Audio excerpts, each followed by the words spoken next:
प्रियंका गांधी की राजनीति में आने के बाद कांग्रेसी बहुत उत्साहित है।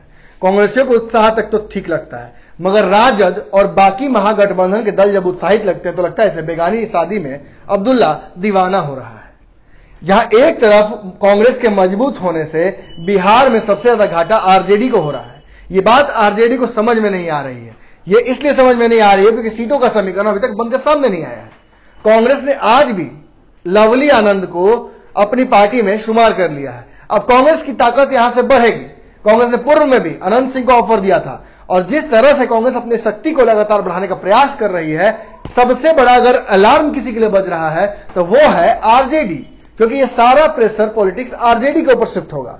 आरजेडी से पर सीटों का पहले से कांग्रेस ने दबाव बना रखा है। अब प्रियंका गांधी भी पार्टी में आ गई हैं। प्रियंका गांधी का एक एक्टिव रोल होगा कांग्रेस में। इतना ही नहीं, यूपी की प्रभारी बनाई गई हैं। 3 तारीख को बिहार के कांग्रेस की रैली में भी शामिल होंगी। अब इस पे बिहार कांग्रेस और भाजपा और जदयू आरजेडी की क्या प्रतिक्रिया है, ये भी सुन लीजिए।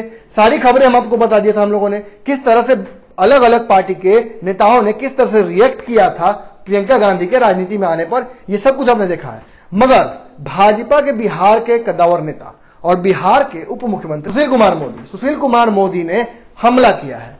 सुशील कुमार मोदी ने स्पष्ट तौर पर कह दिया है कि प्रियंका गांधी को राजनीति में कांग्रेस ने इसलिए लाया है ताकि वो इंदिरा गांधी वाला करिश्मा लेकर आ जाए। अब प्रियंका गांधी इंदिरा गांधी बन पाएंगी कि नहीं बन पाएंगी, ये तो वक्त बताएगा। फिलहाल एक बात तो स्पष्ट लग रहा है कि रॉबर्ट वाड्रा फिरोज गांधी नहीं बन सकते हैं।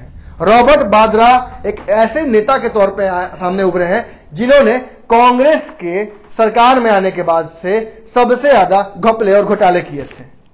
वहीं फिरोज गांधी की बात करते हुए उन्होंने कहा कि फिरोज गांधी एक सर्वमान्य नेता थे।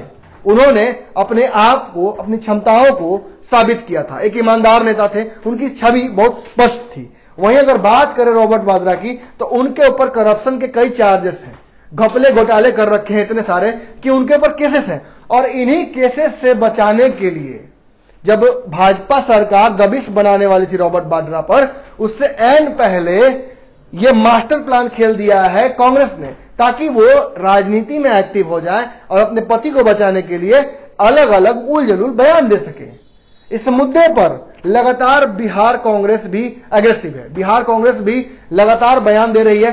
कल ही भाजपा के एक मंत्री ने कह दिया था कि सुंदर चेहरा लाने से नहीं होगा। इस बात पर भी जमकर किरकिरी हो रही है। जहां एक तरफ तेजस्वी यादव उत्साहित है बहुत ज्यादा प्रियंका गांधी की राजनीति में आने से, वहीं उन्होंने भाजपा के इस मंत्री को भी जवाब देते हुए कहा है कि वो तो आने वाले वक्त में समझ में आएगा कि सुंदर चेहरा आपको कितना डरावना लगने लगता है, क्योंकि आने वाले समय में प्रियंका गांधी आपकी पार्टी को हराने में महत्वपूर्ण भूमिका निभाएंगी, जैसा कि राहुल गांधी और हम निभाने वाले हैं।